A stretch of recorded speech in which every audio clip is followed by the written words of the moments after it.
Hello, magandang gabi muli sa atin lahat mga chip at kamusta po kayo?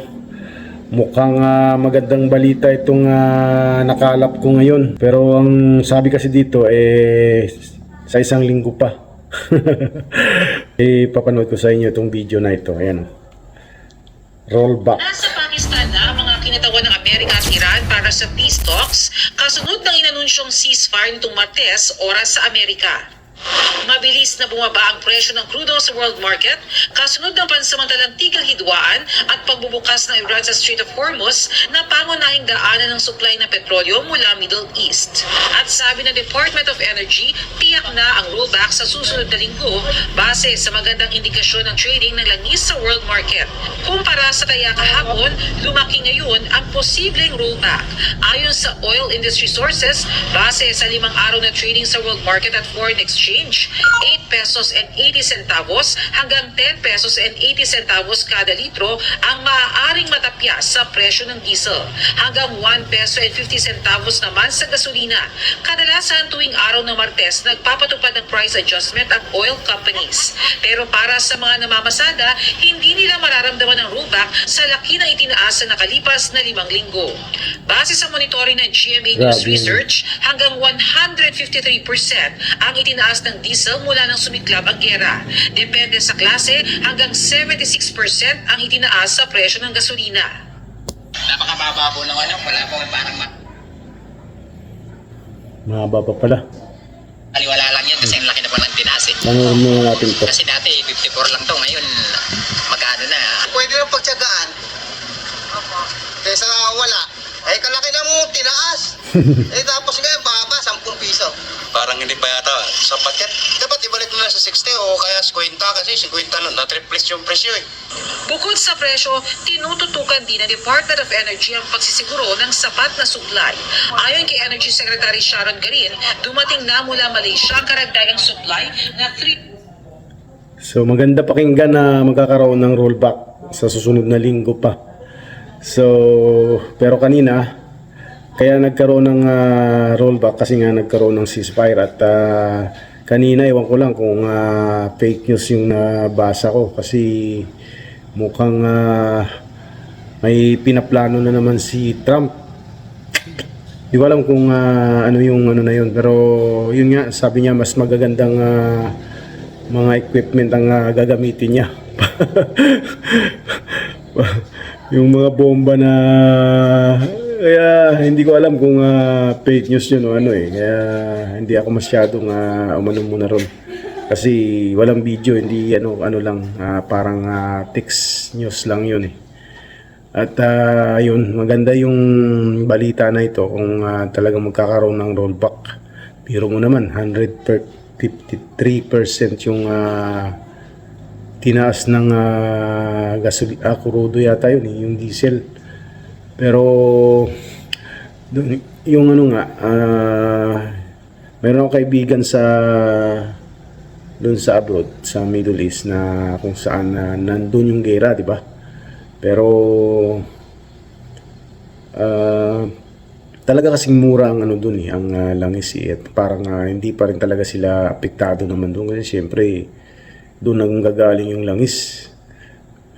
So, yung post niya, hindi ko nga yun hindi ko pinansin yung post niya pero nabasa ko.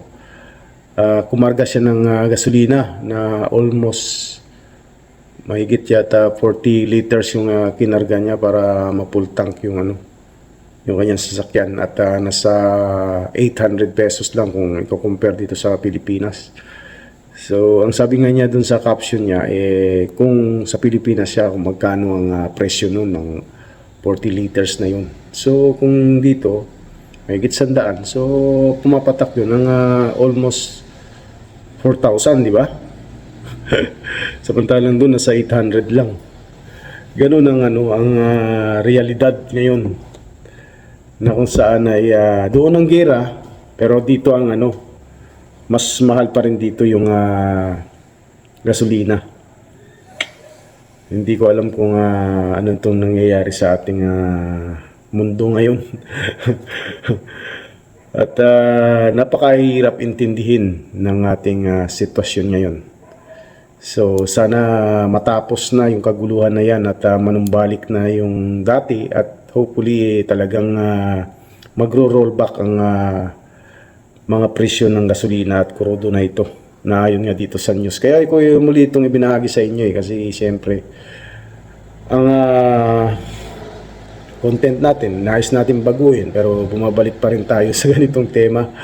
Pero wala akong magagawa talagang hindi ako mapakali kaya gusto ko talagang ibahagi ito kahit na medyo nalilihis na naman tayo sa ibinabahagi natin. At sana pero pwede ko pa rin i-connect sa ano natin kasi ang ano nito, ang seguridad ng ating bansa na sana maging stable yung lahat at manumbalik sa dati at hindi yung talagang malulugmok tayo sa mga presyo ngayon dahil sa gera na malayo naman tayo ron pero tayo ang apektado rito. Para kiramdam ko nga hindi naman apektado yung mga nandun sa Middle East Kaya kung minsan parang pinagsisisihan ko yung ano ko yung pag-uwi ko Kung pwede lang mamuhay doon sa ibang bansa, gagawin ko sana kaso yung bansang napuntahan natin wala namang immigrant doon pwede tayong tumagal doon pero hanggang 60 plus lang at pauwiin ka rin.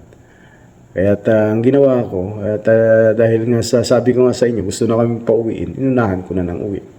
At naisip ko kasi gusto ko rin siyempre ma-enjoy ko yung pamilya ko habang nandyan pa sila at talagang yung bonding ko sa mga anak ko nga wala na nandito na ako ngayon pero wala rin yung anak ko dito na isa.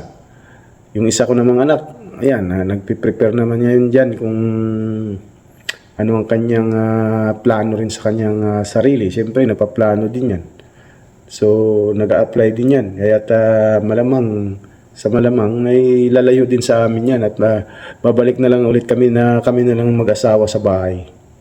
So yun ang gusto kong inisip ko noon na gusto kong kaya ako gusto na umuwi na talaga at dito na sa atin manirahan sa kabila na alam ko na hindi ganun ka stable ang sitwasyon ko rito kapag nandito ako sa Pilipinas. Kasi doon sa abroad kahit papaano malaki ang kita doon. Siyempre lahat hangga't maaari mabibili mo. Dito ngayon medyo talagang naghihigpit tayo ng sinturon dito. At wala, iba talaga. At kaysa sa abroad kasi iba talaga ang kita dito Meron mo ngayon, ito, nagtatyaga lang tayo dito na at least nai-enjoy natin itong trabaho natin. Kahit papano tuloy-tuloy pa rin ang buhay. Kapiling natin dito yung pamilya natin. So wala naman tayong pinapangarap na kung ano-ano pa. Basta't ang mahalaga masaya tayo sa buhay. 'Di ba? 'Yun ang pinaka-importante at lagi lang tayong magdasal at manalig sa Panginoon dahil hindi niya tayo pababayaan kahit kailan. So mukhang naiiba yung tema natin ngayon So mga chief, sana nasa maayos kayong lahat, lalo na ang aking mga kabaro ng mga security guard. Mabuhay po tayong lahat, mga kabro. So sa mga nais pong magpahayag ng kanilang opinion, reaction na may kaugnayan dito sa video na ating ibinahagi, so yun, magro-roll back na. Sana tuloy-tuloy na ito. God bless po sa ating lahat.